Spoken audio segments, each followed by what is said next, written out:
Okay, so a very good morning to each and every one present here. I welcome you all to yet another lecture in the online lecture series for the ongoing UGC NET preparation. I'm glad to welcome the resource person for today's lecture, Ms. Anjila Qureshi. She is a research scholar in Jagran Blake City University in Bhopal. She completed her graduation from the Bhopal School of Social Sciences in Bhopal and then completed her post-graduation from the Angela Ruskin University, Cambridge, England. We are really grateful, ma'am, that you accepted our invitation and you are here with all of us today. I'm looking forward for your session also, ma'am.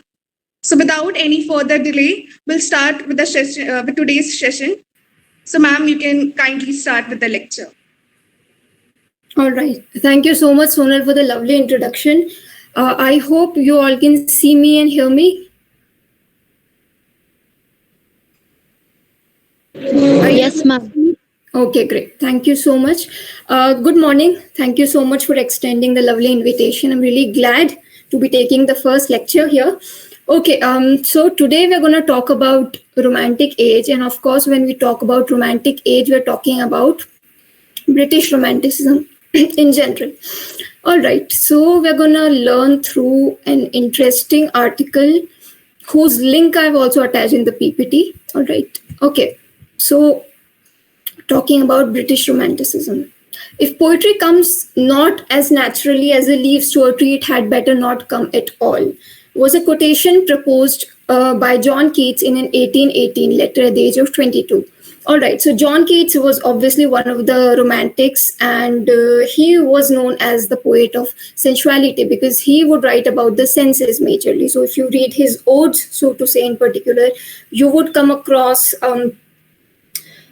imagery that is filled to the brim with a lot of senses, talking about all kinds of human emotions, sensuality, beauty, aestheticism, so on and so forth. Now, this could be called romantic in sentiment, lowercase r. So, majorly there are two r's, lowercase and uppercase r. So, lowercase r is majorly it majorly has to do with being fanciful, means talking about imagination, and it's impractical and unachievably ambitious.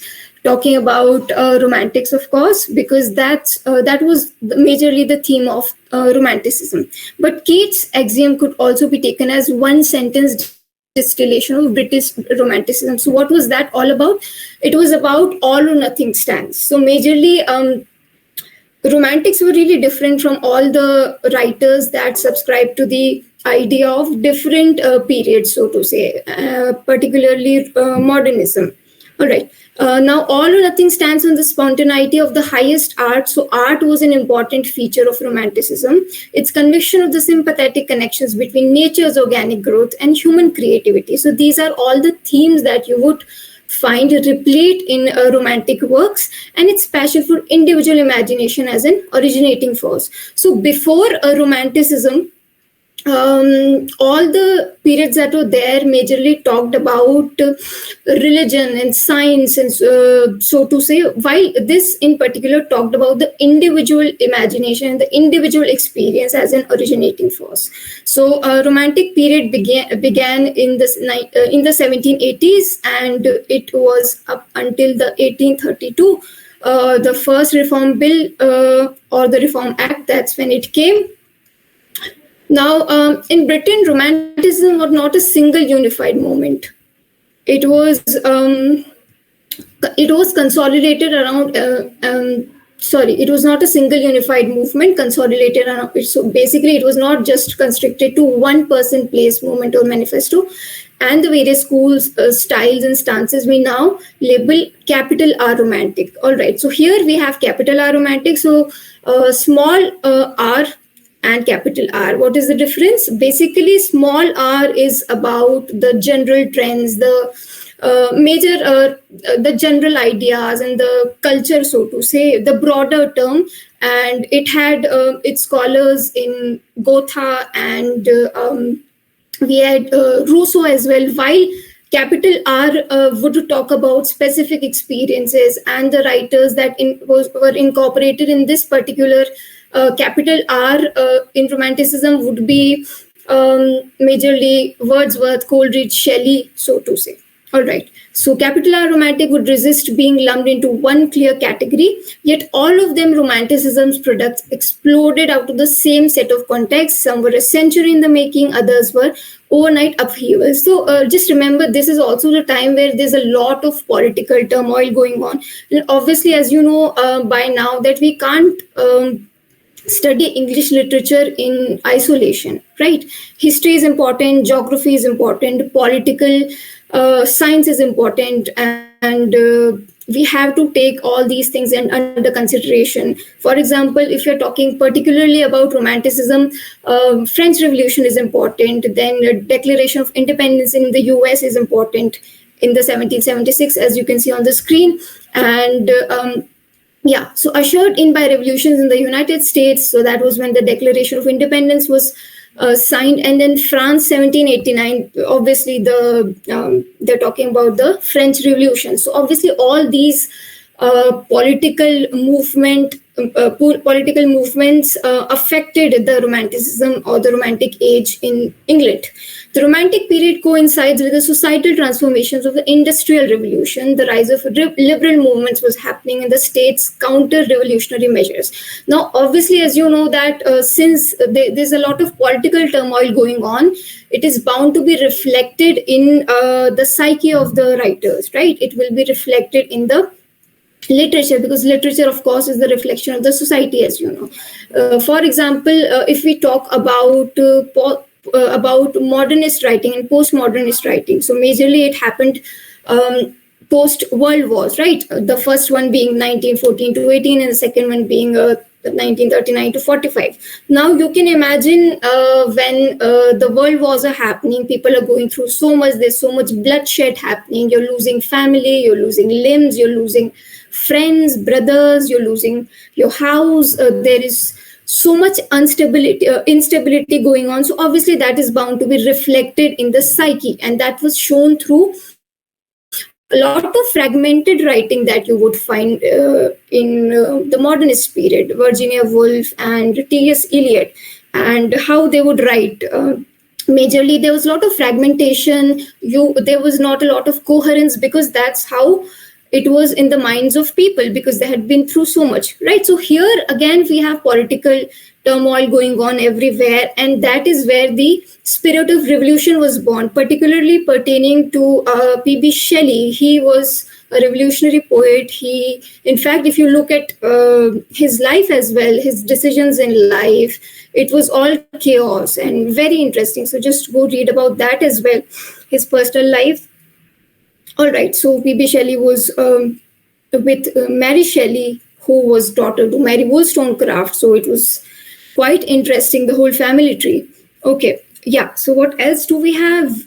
We have here the Romantic period coinciding with the societal transformations of the Industrial Revolution, the rise of liberal movements in the state's counter-revolutionary measures, and the voicing of radical ideas. So again, talking about radical ideas, all these romantics were revolutionaries, were full of radical ideas, and that's why there was a lot of chaos going on around their work, because these ideas were kind of rejected by the society. These ideas were very radical for the society, very new, something that was unheard of before. So hence the resistance was felt.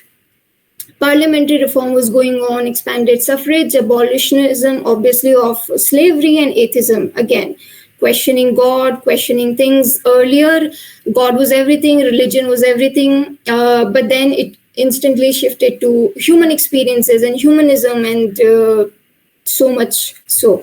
In pamphlets and public demonstrations, so people were coming out talking about their ideas, their experiences, and they were voicing out their opinion, they were questioning things, so obviously it changed everything.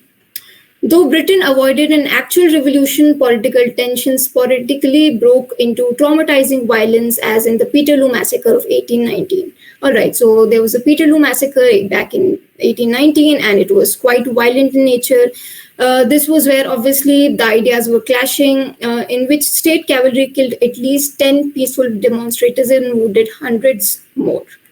Emboldened by the era's revolutionary spirit, obviously it's super important. So this is a consistent theme in Romantic period, the revolutionary spirit. Romantic poets invented new literary forms to match, so they were coming up with new inventions and ideas and discoveries. Romantic poetry can argue radical ideas explicitly and vehemently, as in P.B. Shelley's England in 1819, a sonnet in protest of Peterloo, or allegorically and ambivalently, as in William Blake's The Tiger from Songs of Innocent. Allegory obviously is symbolism. You are taking the help of symbols and trying to convey an idea. To quote from William Wordsworth, preface to lyrical ballads, super important. So this is, I would say, one of the prominent themes of UGC NET. So if you're appearing for that, please prepare about lyrical ballads. And a lot of works of P.B. Shelley are asked as well. So prepare that as well. Unfinished works, finished works, some quotations from their odes, so on and so forth. So prepare that well.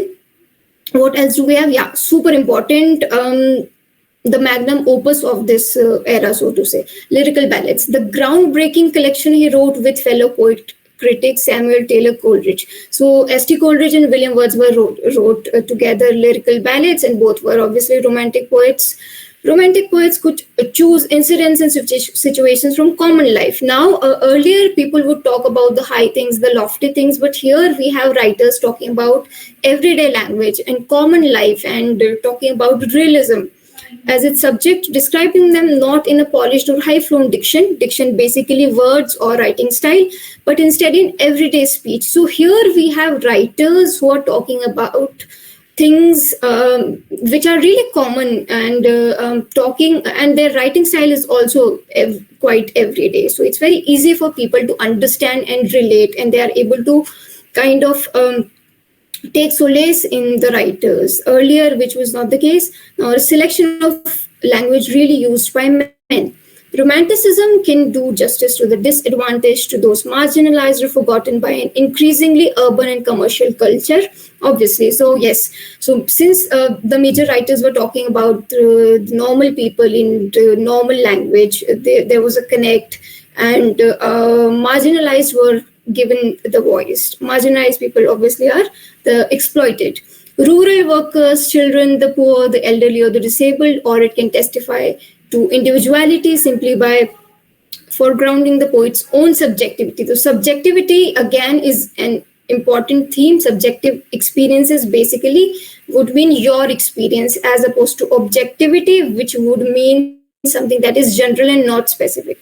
At its most idiosyncratic or experimental. So idiosyncratic would mean unusual, strange, weird. Now, alongside prevailing political and social ideas, we have romantic poets put into practice new aesthetic theories. All right, so aestheticism, again, is a prominent theme. They were obsessed with beauty and truth and all things aesthetic, and that would be prominent in their works if you read, right? Cobbled from British and German philosophy, which opposed the new classicism and rigid decorum of the 18th century poetry, to borrow the central dichotomy. Okay, dichotomy would basically mean two divergent, two contrasting paths. M.H. Abrams' influential book. By the way, this gentleman here is super important. So the PPT that I've made for you, that I'll show you in just about 5 minutes or so, I have introduced all the useful resources, the books, and the web links as well. So one of the book links is from M.H. Abrams' Glossary of Literary Terms. So just go through that as well, because that is super important for all the exams of English literature. Okay, coming back to the topic, M.H. Abrams' influential book, The Mirror and the Lamp. Romantic poets broke from the past by no longer producing artistic works that merely mirrored or reflected nature faithfully. Instead, they fashioned poems that served as lamps illuminating truths through self expressions. Again, so obviously they were not mirroring or copying from the past. They had a thing to say of their own, and self expression was quite prominent, quite visible in their works, casting the poet's subjective, even impressionistic experiences onto the world. So they were basically carving a way for themselves and for the future writers to come. From philosophers such as Edmund Burke and Immanuel Kant, again, the Romantics inherited a distinction between two aesthetic categories, the beautiful and the sublime. All right. So beautiful, everyone must know. Sublime basically would mean something that is really high and lofty, um, in which beautiful suggests smallness, clarity, and painless pleasure, and sublime suggests boundlessness, obscurity, and imagination, stretching grandeur. All right. So these romantics were really obsessed with lack of boundaries. So they were boundless and imagination, stretching grandeur, obviously super important for them. Truth, beauty, again, as I keep on repeating, very important and very prominent in their works. From the German critic Schlegel, Coleridge developed his idea of organic form. All right. So again, these things could also be asked, like organic form was given by which writer? So you say Coleridge. Okay. The unity found in artworks whose parts are interdependent and integral to the whole, grown like a natural organism according to innate processes, not externally mandated formulas. Yeah. Okay, so what were the kinds of writings that you could find in the Romantic era? So we had prefaces. Again, one preface was very important of, what do we call it? Lyrical ballads, yes. Then we had reviews, we had essays, we had diaries, letters, works of autobiography and philosophy as well. And this was also the time when there was a lot of recovery of medieval romances. So they were taking shape, they were kind of gaining prominence, just like, so to say, you see in Bollywood that songs are being remade and movies are being remade, right? So medieval romances were being recovered here. Okay, Romantic poets looked curiously backward to Greek mythologies, friezes, and urns, or to a distinctly British cultural past of medieval ruins and tales of knights and elves. All right, so this again was gaining prominence. Greek mythology, all of these things, urn we have, and tales of knights and elves. If I'm not wrong, I think it was Keats or perhaps some other romantic writer who had written about this really famous urn, right? Okay, that perhaps you would read in your future. Then we have Keats, and the term introduced negative capability. Super important. Now that is when a person is capable of being in uncertainties, mysteries, doubts, without any irritable reaching after fact and reason. So right before this era, we had all the writers who were kind of obsessed with fact and reason, and then everything turned topsy-turvy. And then we had romantic writers who were kind of okay with being in the middle. They were okay with uncertainties. They were okay with questions. They were okay with mysteries and doubts. And that was what was reflected in their works as well. In a way, they were really secure, so to say. Drawing on unrestrained imagination in a variegated cultural landscape, a Romantic era poem could be trivial or fantastic, succinctly song-like or digressively meandering, a searching fragment or a precisely bounded sonnet or ode, as comic as Lord Byron's mock epic Don Juan, or as cosmologically subversive as Blake's The Marriage of Heaven and Hell. So obviously it was here and there. Things were trivial, things were fantastic, song-like, meandering, basically everything. We had a lot of fragmentation in this sense as well, a lot of diversity in the works. If any single innovation has emerged as Romanticism's foremost legacy, it is the dominance among poetic genres of the lyric poem spoken in first person, the lyric I, often identified with the poet. All right. So this was also the time when writers had begun to speak in first person narrative. So you would come across a lot of personal experiences, obviously in first person. That was something that was not much experimented before. The chord between passion and reason, finding correspondences in natural surroundings for the introspective workings of the heart and mind. So they would, all the writers would often roam around in natural settings in England, particularly in Lake District. As you know, Wordsworth, Coleridge, and Southey are known as lake poets, right? So Lake District is this particular area in England where it was very beautiful and green and serene, and all these writers would be associated to that particular area, and they would go about in the nature and reflect and contemplate, and that would be seen through their works as well. Yes, obviously we've discussed about this. Wordsworth and Coleridge's landmark collection, Lyrical Ballads, again cannot emphasize enough on this, how important this is. So please go through this again and again and read about it in detail for your net. First published anonymously in 1798, and then we have 1800 second edition. All right, so this was, I think, one of the questions. I don't know when exactly, but yeah, this was one of the net questions. Okay, so this has been a prominent theme, so just go about reading it in detail. Now, Wordsworth, again, one of the most important romantic writers. This particular quotation has been quoted left, right, and center. So just know that this is by Wordsworth. All good poetry is the spontaneous overflow of the powerful feelings. It takes its origin from emotion recollected in tranquility. Okay, so this was Wordsworth for you.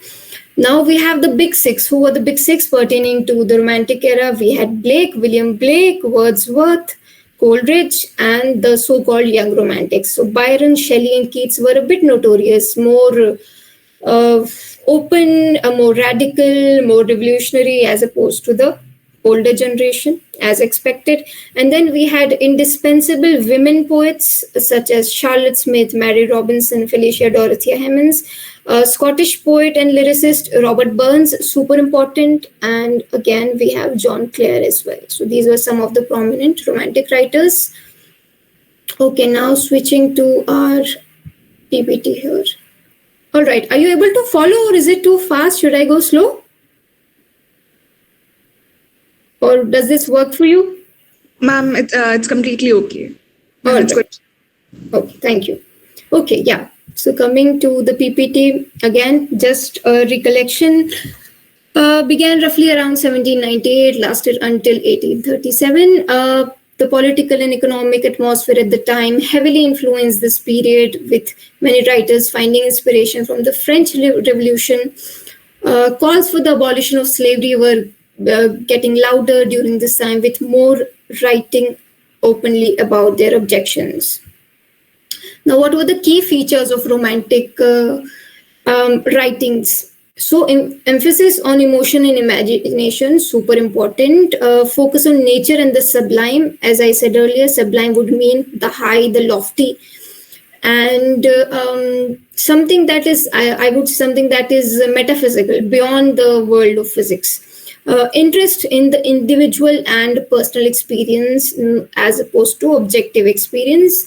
Reaction against enlightenment values and industrialization. Celebration of beauty was seen in the works of John Keats, Wordsworth, Byron, Shelley, Coleridge. Simplicity and folk culture, super important.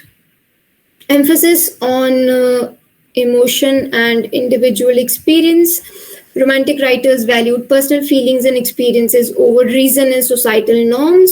Now, nature and the sublime. Nature was seen as a source of inspiration. So, hence, there would be a lot of imagery because they would try to convey their feelings through the imagery of nature, and it was filled to the brim with detailings. A lot of details were there, particularly pertaining to John Keats. As I mentioned earlier, he was a poet of the senses, so he would appeal to the senses of the masses, the senses of the audience. And nature was seen as a source of inspiration and truth. The sublime experiences that evoke awe was a common theme. Imagination and creativity. The imagination was celebrated as a powerful faculty that could transcend reality, so go beyond reality and express deeper truths. All right. focus on the past. A fascination with medievalism was there because the medieval romances were gaining prominence. They were coming back into the contemporary society. Folklore was important, and the exotic again was important. Revolt against industrialization. Many writers critiqued industrial society and its effects on humanity and nature. Historical context, super important. How did it come about? Yeah, the Romantic Age followed the Enlightenment and the Industrial Revolution. It was marked by a reaction against the rationalism and the order of the previous era. The period was influenced by the French Revolution, which inspired ideas of freedom and individuality. Now, major Romantic poets, I think by now you already know William Wordsworth, S.T. Coleridge, Byron. Again, so Byron, P.B. Shelley in particular were really, really radical and kind of the misfits, so to say, of the society. And then we have John Keats. So, talking about Wordsworth, he emphasized the beauty of nature and importance of simple everyday experiences. So, in his works, you would find a lot of nature and very simple, common, everyday language.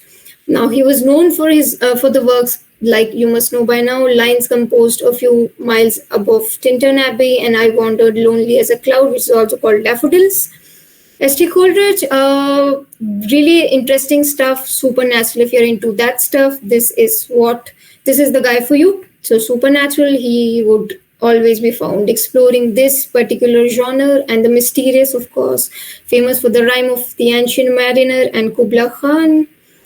Byron here again, super important. Now I can't recall the name of the movie that was based on Byron and Shelley. I think all of them were there. I'll share the link with you if I find on the group. I'll have to confirm exactly, but it's a really interesting movie. You should definitely watch it. Yeah, and obviously there are a lot of period dramas as well. I think it's one of them is called Morning Star, which is based on Shelley. Keats. Yes. So I don't know whether it's on Netflix or Prime or where exactly, but it was released some time ago. So if you have access to that, go watch that. And obviously other period dramas pertaining to English literature, pretty interesting stuff. Yeah. So we have Lord Byron, who is known for his charismatic, rebellious character. So he came up with this term, the Byronic hero. Again, could make a good MCQ for our UGC NET or MP set. Yeah, so a Byronic hero was obviously a fictional character who was introduced by Byron, who was quite rebellious, like him, quite mysterious, and who would perhaps have a dark past or a secret or something of that sort. Yeah, so major works include Childe Harold's Pilgrimage and Don Juan. Again, when we're talking about all these writers, please make sure that you know about their unfinished works as well, their posthumous writings as well. So just go through their Wikipedia pages and read about all the interesting stuff, because majorly that is where all the questions come from. Debatable, but yes, so just go through that. We have Shelley, who advocated for social change, political freedom, really radical, as I keep on saying. Someone who challenged the society, someone who was not really liked by the society because he was kind of challenging the waters. So notable poems would include Ode to the West Wind, really interesting, and Prometheus Unbound. Keats obviously focused on beauty, art, and sensory experiences. So he would appeal to the senses, would write a lot of imagery replete with words that would appeal to the senses of the masses. Well known for Ode to a Nightingale, Ode on a Grecian Urn. Yes, this was what I was talking about earlier, talking about the urn. So Ode on a Grecian Urn. Really interesting stuff, amazing imagery, really good to read. So yeah, it was by Keats. Now, romantic themes. So they would write about nature and the human experience, beauty and the sublime, imagination and creativity, individualism and personal freedom. Melancholy again was an interesting theme because when you begin to question everything, and then after a point of time you have a certain bent of mind that is kind of uh, more inclined towards melancholy, and the human condition, the power of emotions and intuition, critique of social class and industrialization. So nature was often depicted as a source of beauty, wisdom, and refuge. Yeah, so refuge again is an interesting word here because obviously, since there was a lot of political upheaval going on, not just in England but across the globe, uh, people need a change, people need an escape. Just like when we were going through COVID, we obviously, it was too much for us, being inside our homes caged, and not having a social life, not having the luxury of having the everyday routine of going out, working, doing jobs, and going out with friends, hanging out, and going to college, right? So when there are tough times, you need refuge, you need an escape, and that is when people kind of come to literature and movies, and that's why artists are important, right?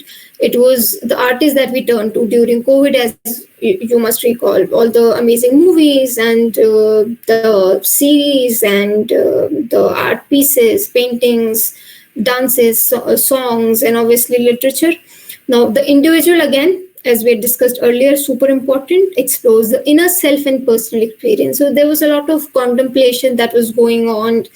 Instead of writing about the world, so to say, people were kind of turning uh, an eye inwards, pertaining to their particular experiences by going through stuff in the nature. The supernatural, again, a fascination with the mysterious, including myths and folklore. So older myths and folklore were kind of taking a place yet again in the contemporary society. Social critique. So most poets were concerned with social injustices, and they were writing about that, questioning that, and the dehumanizing effects of industrialization. So kind of everything started in Manchester in the UK, in England, where there was a lot of industrialization going on. So a lot of industrial writings were taking place. In fact, a lot of political writings were happening. So make sure that you do read about these things, because they talk about how, even in the works of William Blake, right, Chimney Sweeper and everything, you would find very young kids working like crazy for crazy hours, and their faces are all black due to charcoal and whatnot, and women are working like crazy, and obviously the men are also working like crazy, and there are a lot of injustices going on. So the writers could see, and they could question, and they could write about all those, hence the dehumanizing effects of industrialization, and that is why it was being questioned. And now, what were the poetic devices? Poetic devices, basically, in a layman's term, would be sources or kind of ideas that the writers would incorporate in the writings to make it more beautiful, to make it more aesthetic, right? So, symbolism is one. So, majorly using symbols and trying to convey an idea. Imagery, again, lots of imagination being used through different words, just like in the works of Keats. Metaphor, again, metaphor and simile are tools of comparison, right? Like she looks like moon, and she is as good as a flower, right? So metaphor and simile. Personification, I think you might already know, giving person like or human like qualities to inanimate things, just like the sun is retiring in her tent, right? So her usually would be used for a woman, but sun is sun, right? So but it is being used for sun. So hence the human like characteristics are given to inanimate things. So that is why it's a personification. Enjambment would mean a tool, a device that is where you have the line being continued beyond the end of the line, right? So the continuation is going on. The idea is being followed in the next line as well. So these were some of the prominent devices. Now, who were the influences? So majorly, what were the writers or the thinkers, so to say, who were the thinkers who influenced the Romantics? Enlightenment thinkers, obviously, like Rousseau and Kant, obviously affected the Romantics positively. We had medievalism and folk culture, that was the influence for the writings of Romanticism, classical Greek and Roman literature. The traces were found in the works of Romantic literature, and obviously the French Revolution, the industrialization and urbanization. But legacy, yeah. So influence on Victorian culture in the works of Dickens and Eliot, development of symbolism and modernism, inspiration for the arts and crafts movement, continuing influence on contemporary literature and poetry, critical perspective. Now, this is super important for those of you who want to get into research. Let's talk a bit about research. All right. So all of these students that we have here, they are bachelor students, or do we have master students as well? Ma'am, we have the graduate students, like the bachelor students here. Okay. All right. And do you guys have any research project in your final semester or something of that sort? Yes, ma'am. We have research projects in our final semesters in our bachelors last year. Yes. All right, great. Could you let me know, all of you, like what are your areas of research?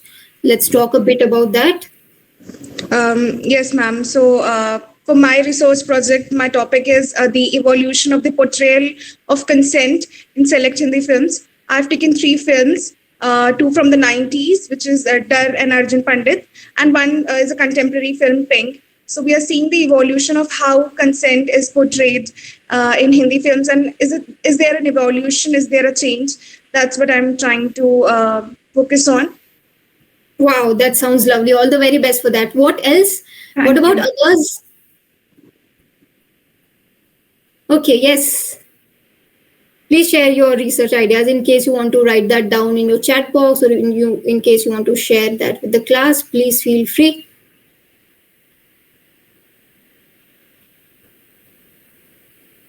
Yes. Or are you not allowed to share? Is that the case?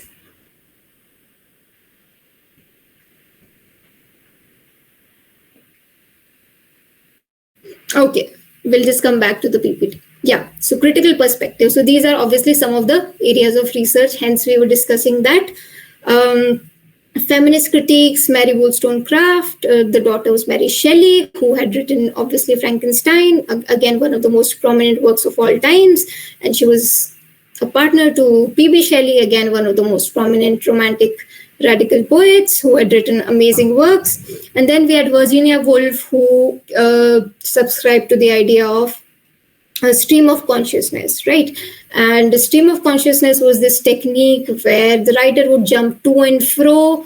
There would be no sequence, no coherence. Like if you talk about Orlando in particular by Virginia Woolf, there is gender fluidity, and there is no sense of time, right? And so things are happening in the past, and then in the future, and then in the present, and there is no logical coherence to that, right? And that was what stream of consciousness meant. And since she was a modernist writer, reflecting the psyche through the social, like as I said earlier, majorly that was the reflection of the times, right, of the world wars. Okay. And Mary Wollstonecraft, again, vindication of the rights of women. She had written that seminal piece of work, super important when it comes to UGC NET as well. So read about that as well. We have Marxist interpretations. So Raymond Williams, again, super important. So majorly critical perspective would mean research that could be done along the lines of the field, right? Post-colonial analysis, Edward Said, you must know the work, Orientalism, really interesting stuff. And then eco-critical approaches, Jonathan Bate. All right, so the conclusion, basically, the Romantic Age marked a pivotal shift in literature, emphasizing emotion, nature, individuality. Its legacy continues to influence poetry and other forms, celebrating the human experience in all its complexity. Now, this is the interesting stuff that I was talking about. These resources, obviously I'll be sharing the PPT with you, and in case you want to talk about anything, just feel free to text me. Yeah, So let me just show you all these links, because this is going to be so helpful for you. Yeah, just a second. So the first one is detailed course syllabus. This is by Arpita Karwa. All right. So if you're a student of literature, by now you must know Arpita Karwa. She is a really famous English literature teacher. She's good, yeah, but I think, according to me, my personal experience, Dr. Kalyani Vallath is the best, and I'll be just showing you her course as well. Obviously, these are just suggestions. If you feel you want to take help, you can. Yeah, so this is the website, the first link, Arpita Karwa's, where we have this really interesting stuff. If you scroll, you would come across course syllabus here, right? You're able to see, yes. Okay, yeah. So this, what this course syllabus is going to do, since you know UGC NET syllabus is quite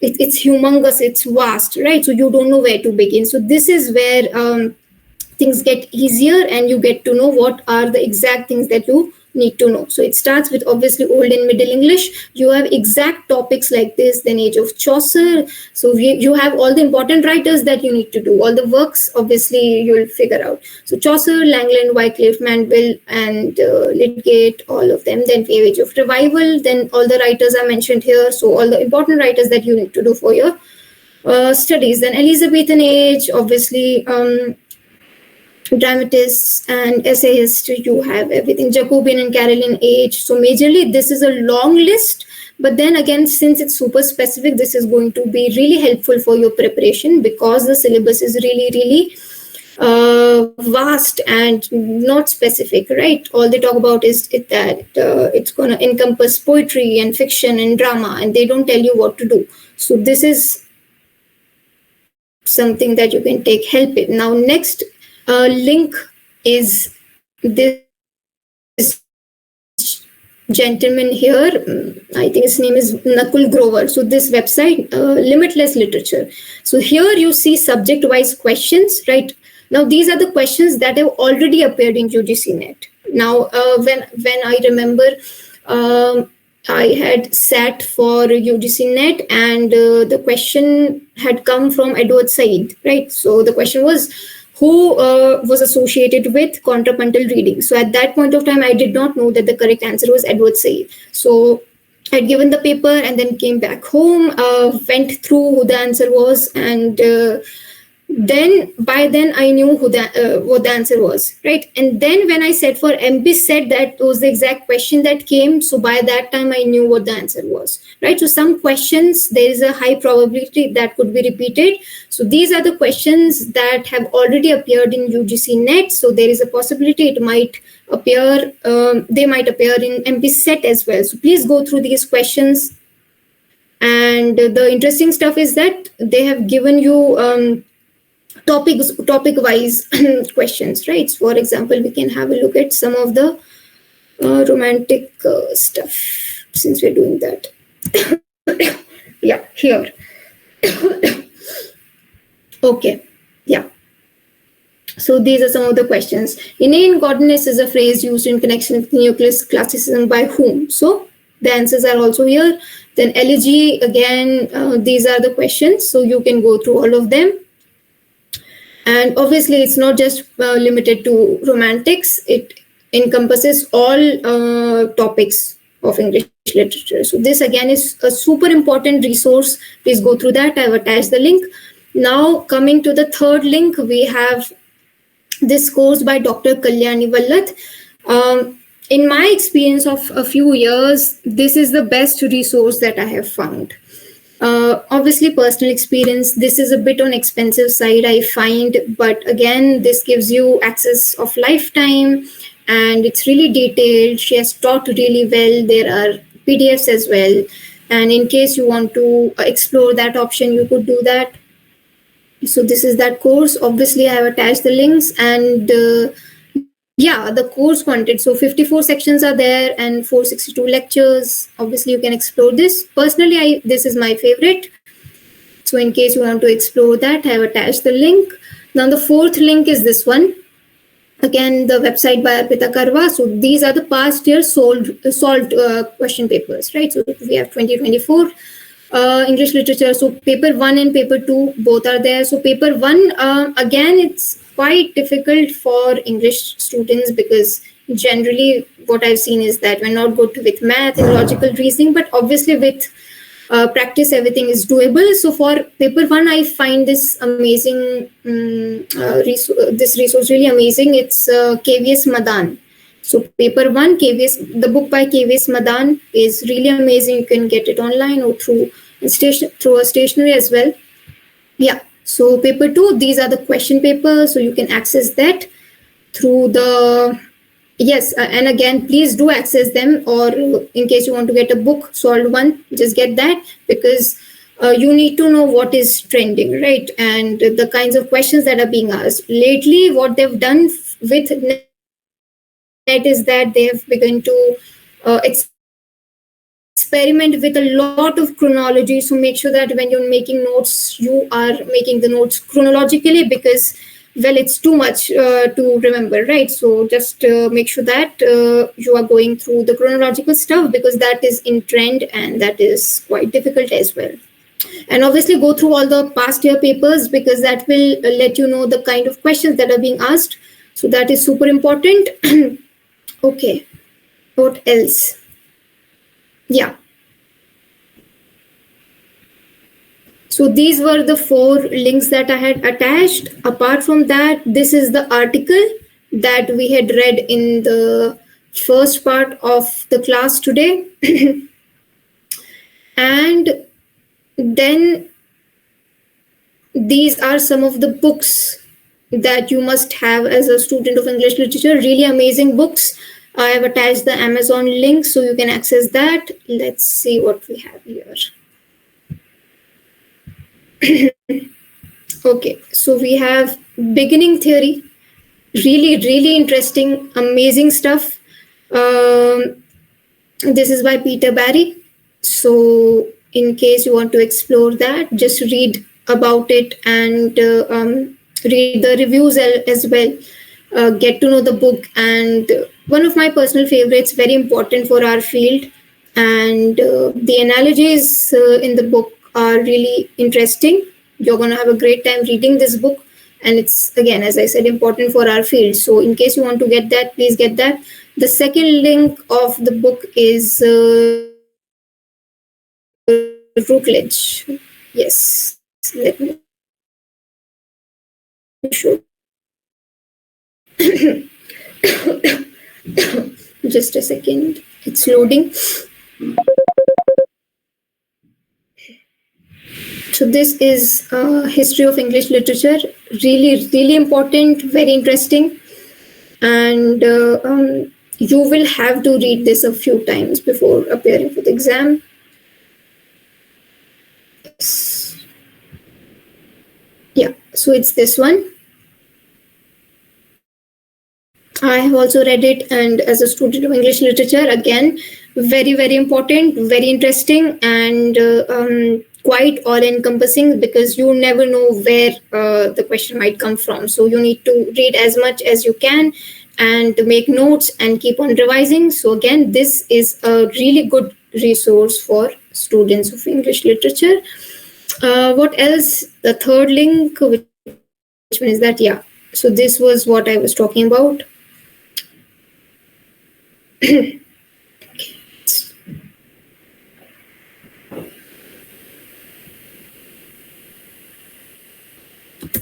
Let's check this out.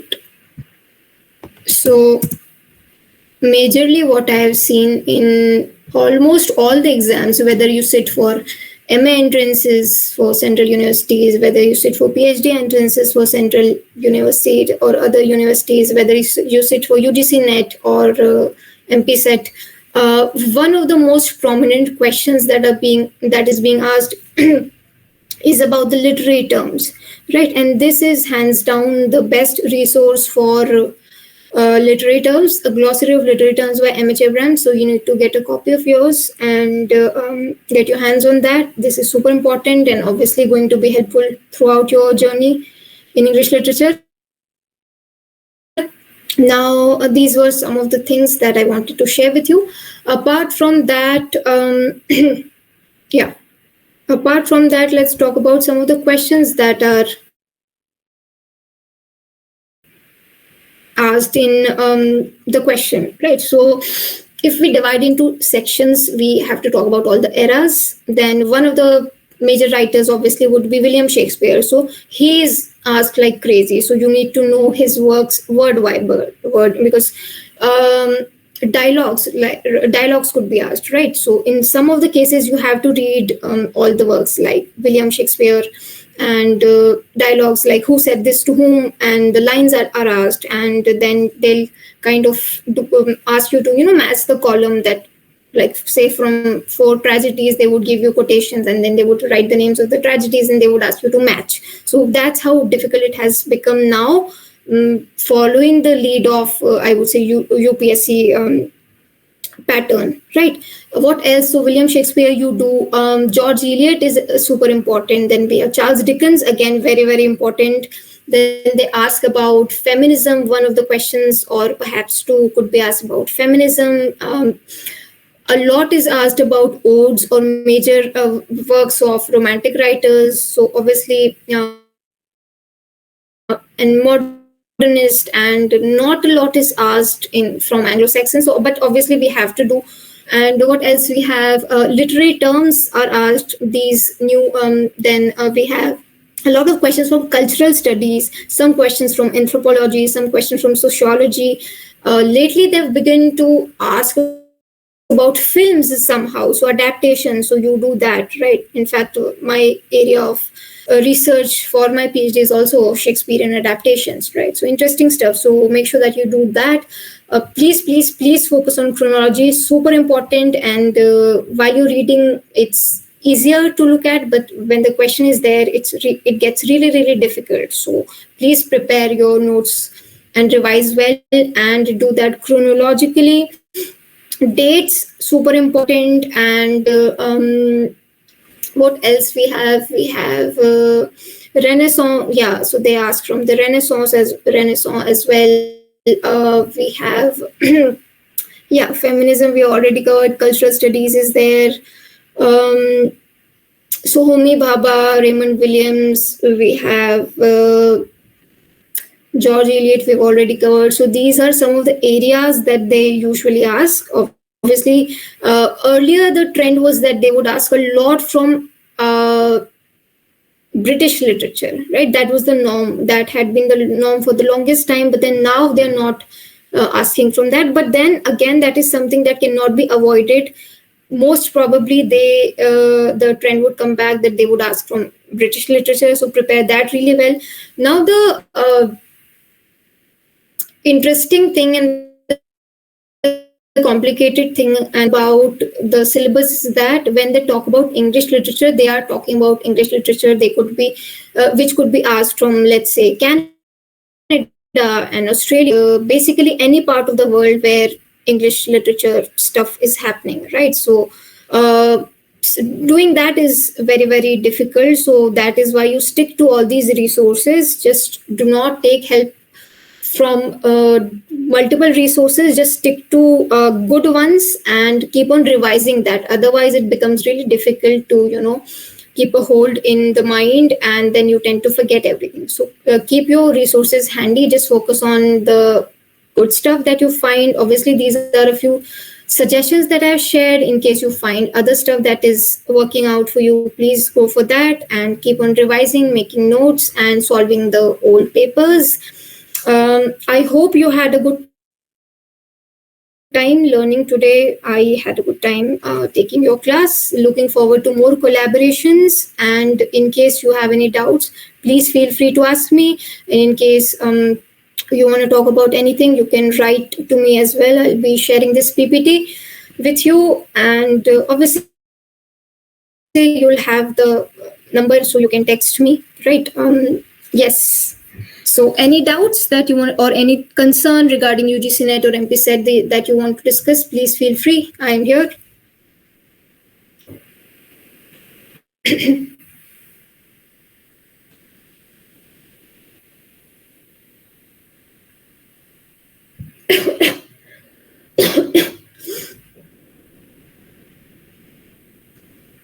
Any doubts that you might have, or any concern that you want to discuss? Ma'am, I had a doubt. Yes. Ma'am, like in previous years, we see a lot of questions coming from Indian literature. So, ma'am, if Yes. we have to cover the Indian literature, so, ma'am, what books that we can refer? Yes, I think there is one called Mehrotra, if I'm not wrong. Let me see in my bookshelf. I might have one. Just give me a moment. I also forgot to mention this David Deshi's. It is a set. A bit difficult to read initially, but very, very interesting. In fact, I remember this was introduced to us during our time of the bachelor's by Saman ma'am, and I believe she is at your institute. You have the best of the star. Yeah, so really, really good David Deshi's. I'll add the link as well. So this is the whole set.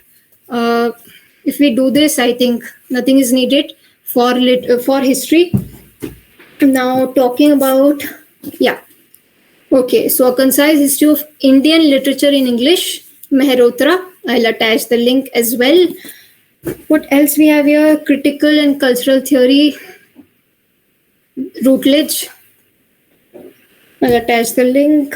Feminism, post-feminism, yes, Routledge again. Glossary, super important that we talked about today. I.H.E. Abrams.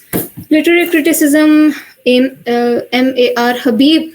A lot of the teachers suggest this as well for literary criticism. And in fact, there are certain NPTEL courses on YouTube for free by the IIT professors, right? And they're talking about literary theory and criticism. So that is an amazing source, very, very interesting and quite all encompassing. So I'll attach the links and send that to you as well. This was the book that that we were talking about, Routledge. I've given this a 5-star. Again, this 5-star beginning theory. Yes, literary theory, Mary Clagis. William J. Long, people suggest that, but I am not too fond of this. But again, you can give it a try. And for linguistics, this is really good. Sial and Jindal for linguistics, right? Linguistics, language, whatever you call it. Because yes, a lot of questions are asked from linguistics as well. And yes, this is a very good resource for that. Okay, so these were some of the resources. I hope you were able to follow and you were able to kind of understand everything. I'll attach all the links of these books as well and other resources from YouTube as well. Yes, all the very best for all the exams to come and all the best in life in general. Yes, any more doubts? Ma'am, I have one doubt that you just suggested some courses like by Dr. Kalyani Vallath, etc., etc. So, Yeah. should we take one course and stick to it and take other resources, or do we have to take like multiple courses for the No, preparation? no. You don't have to take multiple courses. Even if you were to not take Dr. Kalyani Vallath's course, even if you were to take, let's say, Arpita Karwa, I would personally not recommend Vineet Pandey because, well, he's just not good enough, so to say, right? So, personally, speaking from personal experience, I find Dr. Kalyani Vallath quite experienced, quite nuanced. Her content is really good. Her explanation is really good. And the syllabus is quite detailed, what she's covering, right? So if you were to take any course, just stick to that course, but you'll have to read these books, right? Routledge, a must. Literary terms, a must. And Peter Barry, a must, right? Other than that, obviously, please solve the question papers and I think then you should be good to go. Yeah. Yes. Any more questions? Please feel free to ask. I'm here to help.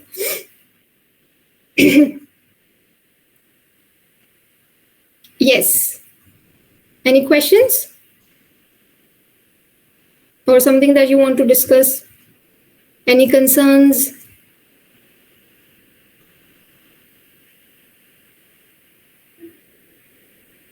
All right. So should we call it quits? Sonal, what do you suggest? Yes, ma'am, we can conclude the lecture. I would like to ask Zuberia to please present the vote of thanks. Good afternoon, everyone. I'm Javeria Asif. So, now as we have come to the conclusion of this enriching session on romantic age of English literature, I'd like to take a moment to express my gratitude to Miss Anjila Qureshi for her captivating presentation. Your insights into the romantic era have gained great and have gained us really valuable insights and brought a new light to our understanding. Especially your engaging style, ma'am, and your ability to connect the past and the present have helped a lot. And the resources presented by you, especially those links and the doubts that you cleared, were really valuable. Also, to the organizers, I'd like to thank them for pulling everything together and ensuring that the session ran smoothly. Finally, a great thank you to everyone who contributed to the session and participated. Thank you so much, ma'am. And the session was really helpful and important. Thank you so much. A massive thank you to HOD sir and for inviting me to the organizing team. I had a wonderful time with you girls. All of you are really amazing, very disciplined and respectful and prompt with your replies. So thank you for managing everything really well. Thank you for your time and efforts. And to all those attending, I had a great time. Thank you for being patient listeners. I'm looking to more such collaborations. All the very best. Thank you so much. Bye-bye.